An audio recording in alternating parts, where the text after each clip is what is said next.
నమస్తే welcome to four sides TV నేను సౌజన్య అగ్రరాజ్యం అమెరికాకు రెండోసారి ట్రంప్ అధ్యక్షుడైన తర్వాత తనకు తన దేశమే ఫస్ట్ అంటూ పలు కఠిన అనాలోచిత నిర్ణయాలు తీసుకుంటూ ఇతర దేశ ప్రజలే కాదు సొంత దేశ ప్రజల వ్యతిరేకతను మూటగట్టుకుంటున్నాడు. ఇక తాజాగా తన నిర్ణయాల్లో భాగంగా యుఎస్లో అక్రమంగా వెహికల్స్ నడుపుతున్న వారిపై వేటు వేసేందుకు సిద్ధమయ్యాడు. ఒక డ్రైవర్ చేసిన తప్పు కారణంగా ప్రస్తుతం వేలాది మంది ఉద్యోగాలు ఊడిపోతున్నాయి. భారత సంతతికి చెందిన ఓ ట్రక్ డ్రైవర్ చేసిన ప్రమాదం కారణంగా విదేశీ డ్రైవర్లపై కఠిన చర్యలు తీసుకుంటున్నారు. అమెరికాలోని కాలిఫోర్నియా రాష్ట్రం వేలాది మంది విదేశీయుల వాణిజ్య డ్రైవింగ్ లైసెన్స్లను రద్దు చేయాలని నిర్ణయించింది. ఇక నుంచి అలాంటి లైసెన్సులు చెల్లవని తెలిపింది. ఫలితంగా భారత సంతతికి చెందిన డ్రైవర్లపై తీవ్ర ప్రభావం పడింది. అమెరికాలో అక్రమంగా వలస వచ్చిన భారత సంతతికి చెందిన ఓ వ్యక్తి చేసిన పొరపాటు అనేది ఇప్పుడు వేలాది మంది భారతీయులు సహా 17,000 మంది డ్రైవర్ల జీవితాలను అంధకారంలోకి నెట్టేసింది. ఆగస్టులో ఫ్లోరిడాలో భారత సంతతికి చెందిన ఓ ట్రక్ డ్రైవర్ రాంగ్ రూట్ లో యూటర్న్ తీసుకునే క్రమంలో యాక్సిడెంట్ జరిగింది. ఈ ప్రమాదంలో 3 అమెరికన్స్ చనిపోయారు. దీనిపై అక్కడి విపక్షాలు ట్రంప్ ప్రభుత్వంపై తీవ్ర విమర్శలు చేశాయి.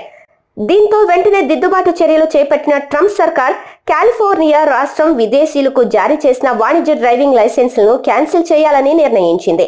ఈ లైసెన్సుల్లో కొన్ని అక్రమ వలసదారులకు తప్పుగా జారీ చేయబడి ఉండవచ్చని అధికారులు ఆందోళన వ్యక్తం చేసిన తరువాత కాలిఫోర్నియా ఈ చర్య తీసుకుంది. ఇక కాలిఫోర్నియా ప్రభుత్వం తీసుకునే ఈ చర్య భారత సంతతికి చెందిన ట్రక్ డ్రైవర్లపైనే ఎక్కువగా ప్రభావితం చూపిస్తుందని చెబుతున్నారు. గత దశాబ్దంలో అమెరికాలోని భారత సిక్కు సమాజం ట్రక్ డ్రైవర్ల కొరతను తీర్చడంలో గణనీయమైన పాత్ర పోషించింది. లాస్ ఏంజల్స్ టైమ్స్ లో 2019 నివేదిక ప్రకారం కాలిఫోర్నియాలో సిక్ ట్రక్ డ్రైవర్ల సంఖ్య కూడా వేగంగా పెరిగింది. కానీ ఇప్పుడు కొత్త నిబంధనలు విధించడంతో డ్రైవింగ్ లైసెన్స్లకు గడువు తేదీ పొడిగించడం కుదరదని తేల్చి చెప్పారు. ఇకపై యునైటెడ్ స్టేట్స్ లో ఉండటానికి చట్టపరమైన అనుమతిని కలిగి లేరని తెలిపారు. అమెరికాలోని విదేశీ ట్రక్ డ్రైవర్లకు ఇంగ్లీష్ భాషపై పట్టు లేదు. రోడ్డు పక్కన బోర్డులన్నీ ఇంగ్లీష్లో రాసి ఉంటాయి. వాటిని చదివి అర్థం చేసుకోలేకపోవడంతో తరచూ ప్రమాదాలు జరుగుతున్నాయని ఆరోపిస్తున్నారు. ఈ క్రమంలోనే అలాంటి వారిని అమెరికా నుంచి పంపించి వేయాలని నిర్ణయించారు. ఇటీవల ట్రక్ డ్రైవర్లకు పరీక్షలు నిర్వహించారు. కనీసం రాయడం, మాట్లాడటం రాని వారిపై నిర్దాక్షణ్యంగా వేటు వేశారు. దాదాపు 7,000 మంది ట్రక్ డ్రైవర్లను తీసివేశారు.